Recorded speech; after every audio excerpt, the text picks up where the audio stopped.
Oke, salam dan salam sejahtera. Dan pencerahan saya untuk menjawab kenyataan yang dibuat oleh Tan Sri Muhyiddin Yassin berkenaan dengan MOU yang dibuat oleh Yang Amat Berhormat Perdana Menteri iaitu Datuk Seri Anwar Ibrahim. Yang mana beliau mengatakan bahawa MOU tunjukkan seolah-olah Anwar tak yakin. Dan apa yang dia kata di sini dalam kenyataan media, perjanjian muafakatan pekerjasama MOU antara Perdana Menteri Anwar Ibrahim dan pimpinan parti politik hanya membuktikan pengurusi PAS itu tidak yakin dapat meraih sokongan majoriti di parlimen dalam undi percaya pada Isnin ini.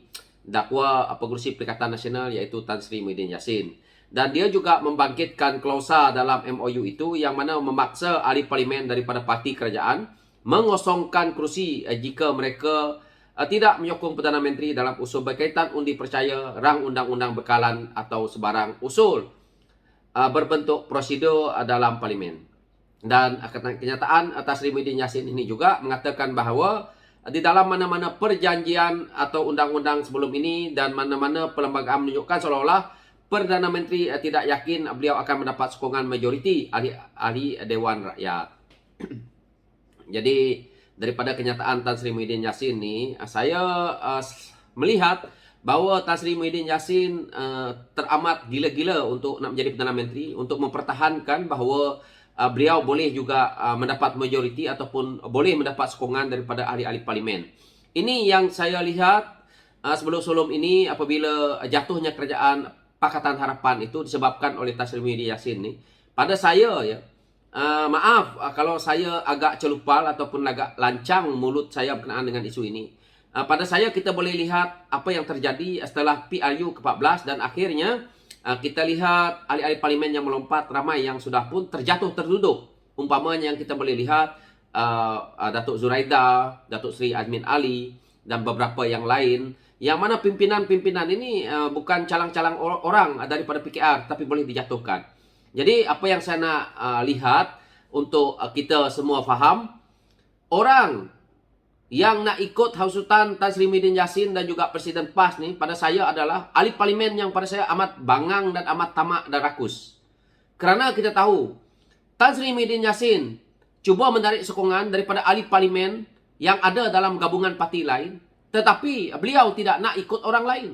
Sama juga Presiden PAS, mereka menghasut orang lain untuk mengikut mereka. Adakah Presiden PAS keluar daripada PAS? Tidak. Tetapi orang lain yang terpaksa ikut hasutan, yang konon-kononnya kalau kita lihat, apabila mereka kata nak menubuhkan kerajaan Melayu Islam, siapa yang menjadi kebodohan dalam isu ini? Adalah ahli-ahli parlimen yang rakus, ahli-ahli parlimen yang tamak, yang haloba, yang inginkan jawatan, yang inginkan pangkat.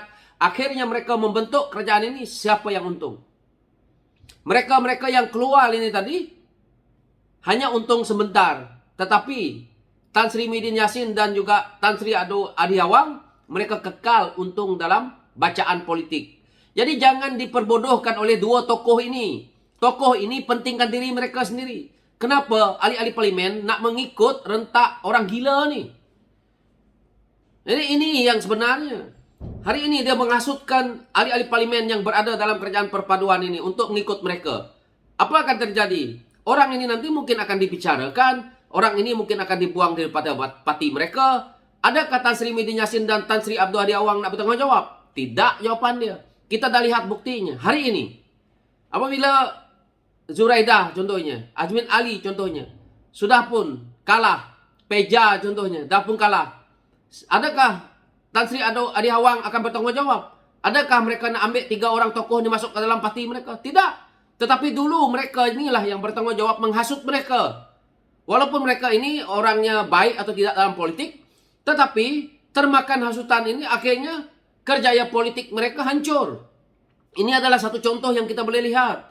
Kita lihat apa yang berlaku di Sarawak, yang mana ahli parlimen Puncak Borneo terpaksa masuk ke dalam GPS ataupun PBB kerana sudah tidak ada tempat. Tetapi hasutan yang dibuat oleh Tan Sri Muhyiddin Yassin untuk orang menyokong beliau menjadi Perdana Menteri untuk kepentingan dia, apa yang mereka-mereka ini dapat? Ini adalah satu yang kita jangan dengar lagi hasutan-hasutan orang seperti ini. Saya bukan nak kira bahawa dia baik atau tidak. Tetapi kalau kita lihat, hari ini kita dah ada kerajaan.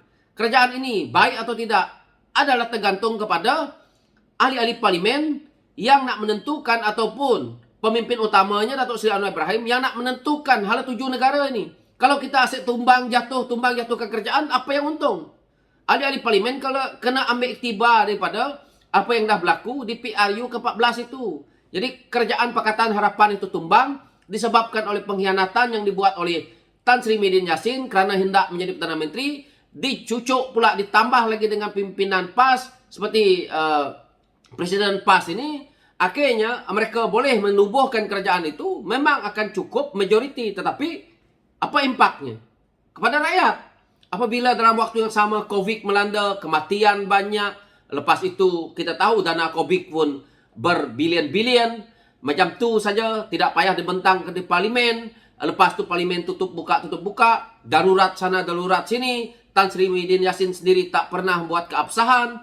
Dia suka mempertikaikan orang, tetapi dia berselindung di sebalik bahawa dia sendiri gila kuasa, yang mana dia mencucuk ahli parlimen yang lain untuk menyokongnya, tetapi yang dapat untung adalah beliau, rakyat rugi, ahli parlimen itu yang menyokong pun akan rugi.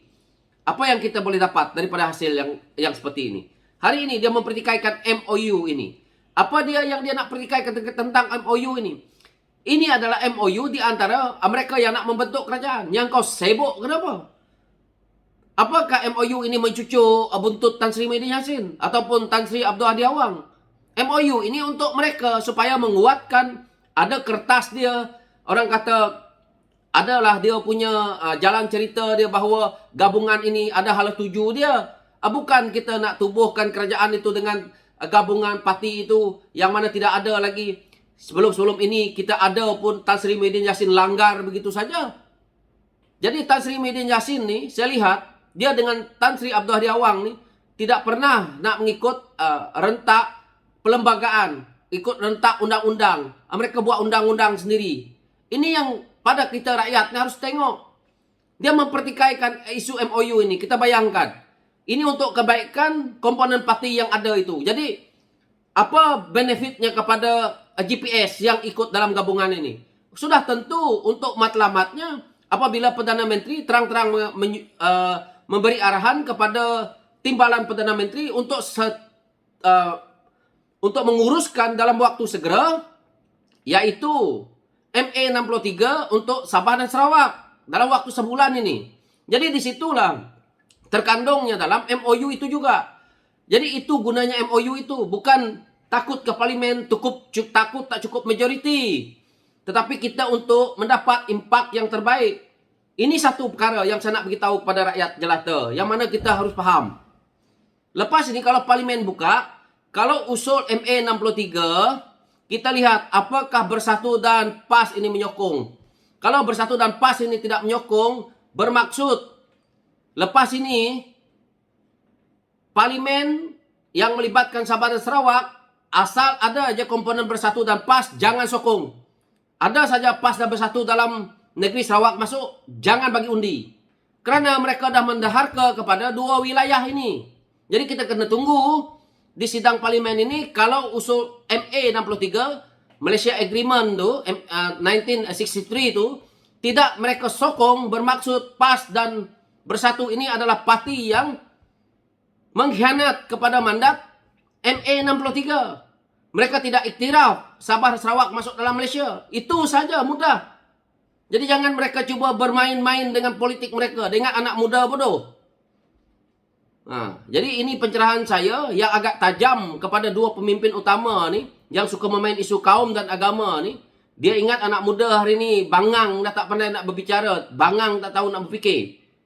Sebab itu PAS dan Bersatu ni tidak diterima di Sarawak sebenarnya.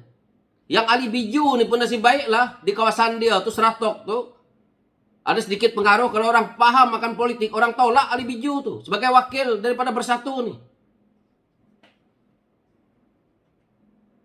Jadi ini yang perlu kita rakyat fikir. Bukan fikirkan terbolok ahli-ahli politik ini, kepentingan pribadi dia. Dia pandai mengasut orang, sokong dia. Tapi dia tidak pernah Nak keluar parti. Akhirnya orang lain keluar parti, orang lain terima akibat. Jangan termakan hasutan ini. Saya harap tidak ada ahli parlimen yang bangang tongong mengikut rentak orang gila seperti ini. So itu pencerahan saya. Sekian, terima kasih.